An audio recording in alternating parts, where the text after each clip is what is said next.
Vivian Ashford clutched her crying baby tightly. The subway car rumbled through dark tunnels. Baby Beckett's wails echoed off metal walls. Passengers shot disapproving glances at the millionaire. "Please stop crying, sweetheart," she whispered desperately. Her designer suit felt completely out of place. The missed flight had forced this decision. Public transportation terrified Vivian completely and utterly. She had never ridden subways before. Beckett's cries grew louder and more distressed. Other riders covered their ears with annoyance.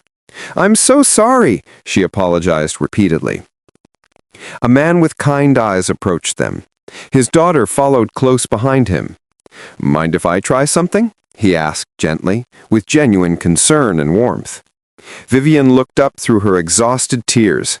"I'm Ethan. This is my daughter, Ella." Ethan gently took baby Beckett carefully. His experienced hands knew exactly what. "Hey there, little guy," he whispered. Beckett's cries began to soften immediately. Ethan rocked him with natural father instincts. The subway car grew quiet with amazement. Ella stepped forward with innocent charm. She made funny faces at Beckett. "Peekaboo!" she giggled with pure joy. Beckett stopped crying and actually smiled. The transformation seemed almost miraculous to everyone. Passengers smiled at the sweet scene. "How did you do that?" Vivian asked. Her voice carried wonder and deep gratitude. "Practice," Ethan replied with humble honesty. "Single dad for 5 years now." Ella nodded with serious 5-year-old wisdom. "Daddy fixes everything that's broken," she declared. Vivian studied this ordinary yet extraordinary man. His clothes were worn but clean.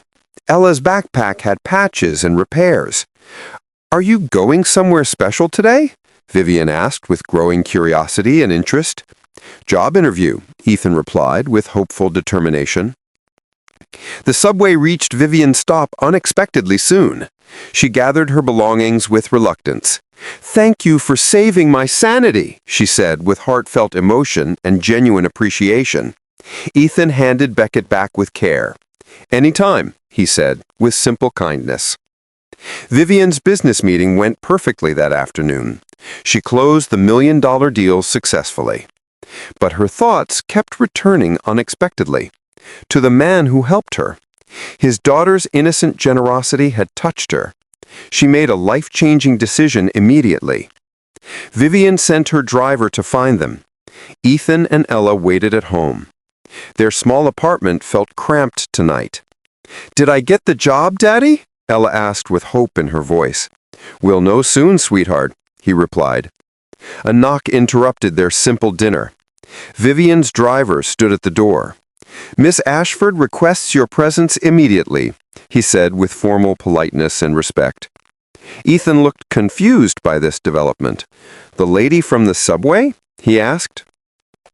At Vivian's corporate headquarters that evening, she waited in her office.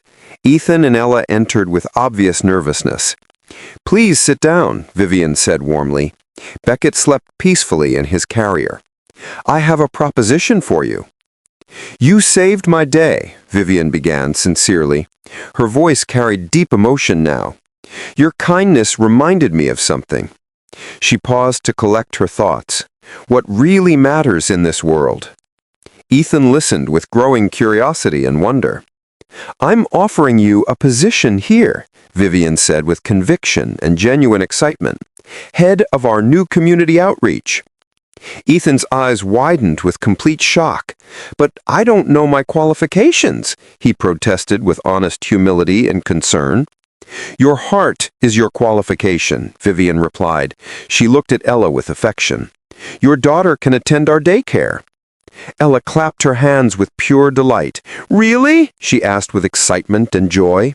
"We'll work together, helping other families." Months later, their program helped hundreds. Ethan coordinated family support services daily. Vivian learned about community needs personally. Ella played with other children happily. Beckett grew surrounded by loving caregivers.